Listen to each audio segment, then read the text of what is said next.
आता आपल्याकडे भिजलेली नोट असेल किंवा फाटलेली नोट त्याचबरोबर 2 तुकडे झालेली नोटही असेल तर आता नो टेन्शन, कारण हिंगोलीत फाटक्या नोटा घेणारा व्यक्ती दाखल झालाय। हिंगोलीत आलेल्या या व्यक्तीचे नाव बद्रीनाथ गुप्ता असून आपल्या दुचाकी वाहनावर फाटक्या नोटा घेणार असं बॅनर लावत तो हिंगोलीत फिरतोय। अनेक जण सध्या फाटक्या नोटा त्यांच्याकडे देऊन अर्ध्या किमतीत तो नोटा देतोय। नाम बद्रीनाथ गुप्ता। कहाँ से? पुणे से।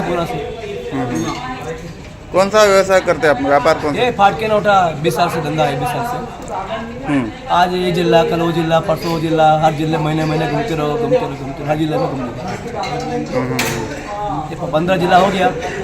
अभी आगे वासी में अमरावती है, हर जिले में एक महीना, एक महीना। 100 रुपए की खराब नोट देते आधा आधा बचा। 50 रुपये से 500 का 150 रुपये। आता हिंगोलीमध्ये हा व्यक्ती 1 महिना राहणार असल्याची प्रतिक्रिया देखील त्यांनी दिली आहे। अनेक जण आपल्याकडील असलेल्या फाटक्या नोटा देत बदलून घेत आहे। जवळ 100 रुपयांचे फाटकी नोट देत त्याच्याकडून 50 रुपये म्हणजे अर्ध्या किमतीत देत असल्यानं त्याच्याशी संपर्क साधण्यासाठी सदरील व्यक्तीनं आपला मोबाईल नंबरही दिलाय। नंबर 738 717 7601।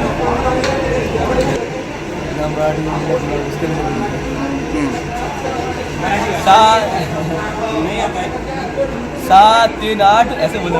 हाँ बोलो बोलो। हाँ 738 738। इसके कितने देंगे? 717 7601 मोबाईल नंबर आहे। आपल्याकडे फाटलेली किंवा खराब झालेली नोट असेल तर दिलेल्या नोटेप्रमाणे त्यातील 50% रक्कम हा व्यक्ती देत आहे।